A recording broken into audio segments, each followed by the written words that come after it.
이스라엘 민족이 지파별로 가나안 땅을 여기 빈 칸으로 뭐 해주시면 그냥 이 말씀으로 기록하겠습니다. 네, 감사합니다. 오늘 읽은 우리 함께 나눈 말씀은 이스라엘 백성이 지파별로 가나안 땅을 분배받는 내용입니다.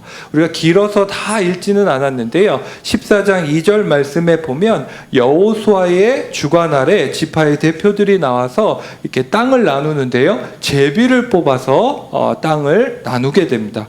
그런데 유다 지파를 대표해서 나온 갈렙이 제비를 뽑는 대신에 여호수아에게 다음과 같이 말하는 것을 보게 됩니다. 네, 한번 보여주세요. 14장 6절 말씀인데요. 우리 한 목소리로 한번 읽어보겠습니다. 시작. 그때에 유다 자손이 길갈에 있는 여호수아에게 나아오고 그니스 사람 여분네의 아들 갈렙이 여호수아에게 말하되 여호와께서 가네스 바네아에서 나와 당신에게 대하여 하나님의 사람 모세에게 이르신 일을 당신이 아시는 바라 라고 이야기합니다. 여러분들이 잘 아시다시피 이스라엘 민족이 출애굽 이후에 약 2년 만에 가네스 바네아, 가나안 땅을 바로 앞에 둔 가네스 바네아에 도착하게 되는데요. 그때 지파별로 한 명씩 사람을 뽑아서 가나안 땅 온 땅을 정탐하게 됩니다. 그런데 이들이 다 정탐하고 난 이후에 민수기 13장 22절 이하에 보면 그들이 헤브론에서 아낙 자손 아이만과 세세와 달메를 보았다라고 하면서 누가 아낙 자손을 능히 당하리오라고 보고하는 내용을 볼 수 있습니다. 이 보고 때문에 이스라엘 백성들의 마음에 두려움이 생기게 됩니다. 그래서 모세를 원망하고 서로 다투고 원망하면서 하나님 앞에 불순종하는 모습을 보이게 되죠. 그 결과 어떻게 되죠? 40년 동안 이스라엘 민족이 광야 생활하는 결과를 맞게 됩니다. 본문 15절 말씀에 보면 헤브론의 옛 이름을 기럇 아르바라고 한다고 기록되어 있습니다. 풀어서 말씀드리면 아르바의 땅, 아르바의 성읍이란 뜻인데요. 이 사람이 누구냐면 아낙 자손 사람 중에 아낙 부족 가운데 큰 사람이라고 성경은 기록하고 있습니다.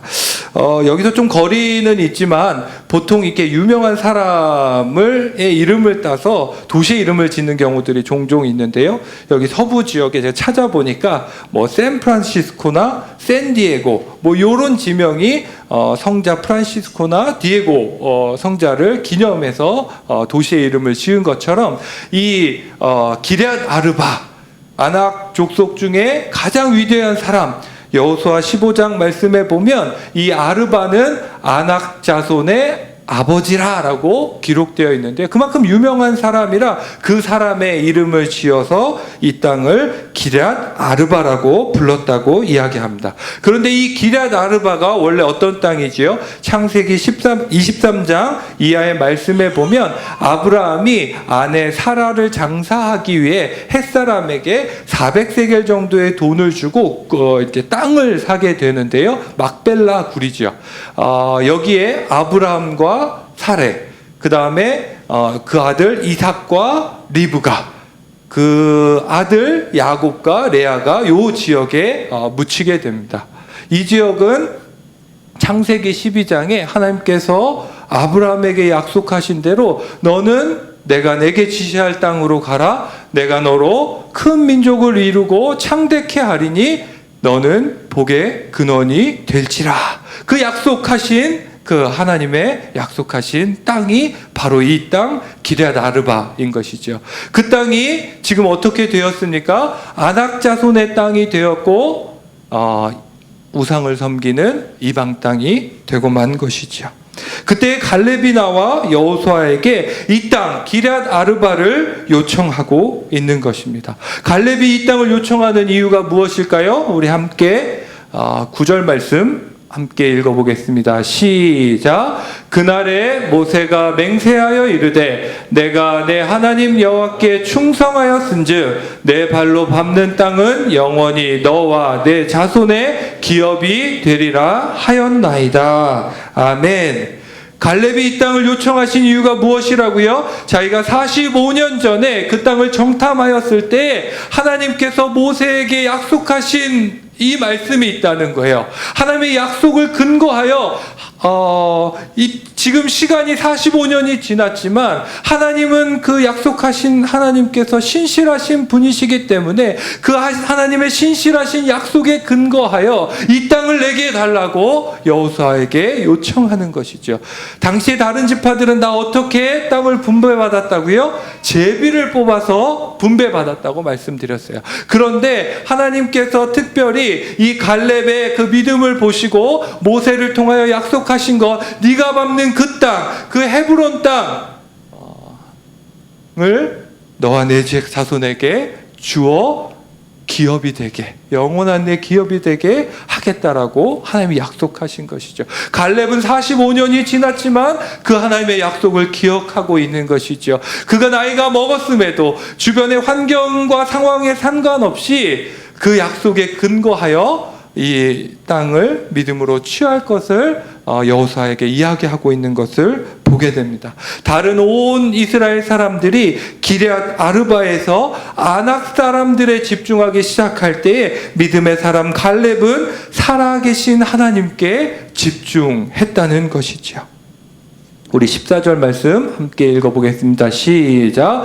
헤브론이 그니스 사람 여분네의 아들 갈렙의 기업이 되어 오늘까지 이르렀으니 이는 그가 이스라엘의 하나님 여호와께 충성하였습니다. 할렐루야.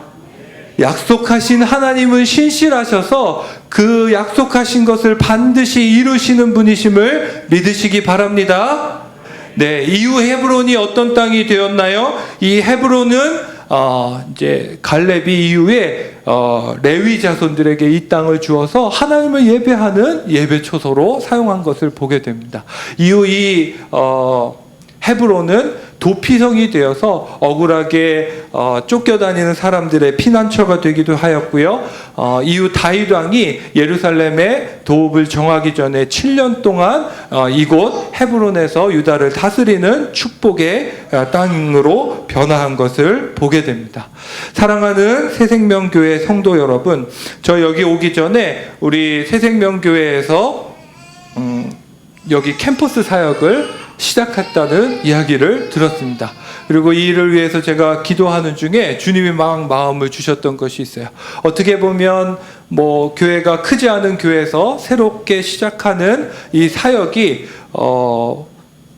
오늘 말씀에 나오는 이 안악저선과 같은 큰 벽과 같고 우리가 할 수 있을까? 이런 의심이 생기기도 하는 그런 일일 수도 있는데 하나님께서 약속하신 이가 하나님이시고 그분은 신실하셔서 여러분에게 약속하시고 이 일을 통하여 캠퍼스를 변화시키시고 하나님의 뜻을 이루어가는 도구로 우리 새생명교회를 사용하시겠다는 그 약속의 말씀을 주셔서 제가 이 말씀을 들어서 믿음으로 격려하기 원하는데요. 하나님께서 갈렙에게 약속하신 그 하나님이 여러분 우리 새생명교회에게 동일한 말씀으로 약속하여 주셔서 돕는 자를 붙여주시고 또 물질들을 부어주시고 그 일들을 통해서 특별히 캠퍼스 사역들을 통해서 이 시대를 향한 하나님의 뜻을 이루어가는 하나님의 도구로 하나님의 사람들로 여러분과 새생명교회를 사용하시기를 주님의 이름으로 축원합니다. 네, 때때로 우리가 살다 보면 개인의 삶이나 또 사역에서 도무지 이루어지지 않을 것 같은 그런 마음이 들 때가 있어요. 주변의 상황과 환경을 보면 도무지 소망이 안 생기고 낙심이 좌절이 생기는 그럴 때가 있는 것을 보게 됩니다. 이때 우리가 어떻게 해야 할까요? 오늘 말씀에 나와 있는 것처럼 우리에게 사명 주신 그 하나님의 약속을 기억해야 하는 것이죠. 하나님의 약속을 새롭게 기억하는 것이 필요한 것이에요. 우리가 환경과 상황을 둘러볼 때 우리를 둘러싼 환경과 상황은 그 안악자손처럼 큰 산과 같아서, 거인과 같아서 우리의 마음을 낙심시키고 이스라엘 백성처럼 우리를 실망케 하는 모습들, 우리의 육신의 눈으로 바라볼 때 그 마음 들 수 있지만, 우리가 믿음의 눈을 들어 주를 보기 시작할 때 제가 좋아하는 찬송인데요. 내게로부터 눈을 들어 주를 보기 시작할 때 주의 일을 보겠네. 모든 시선을 주님께 드리고 전능하신 하나님을 느낄 때 내 삶은 주의 역사가 되고 하나님이 일하기 시작하네.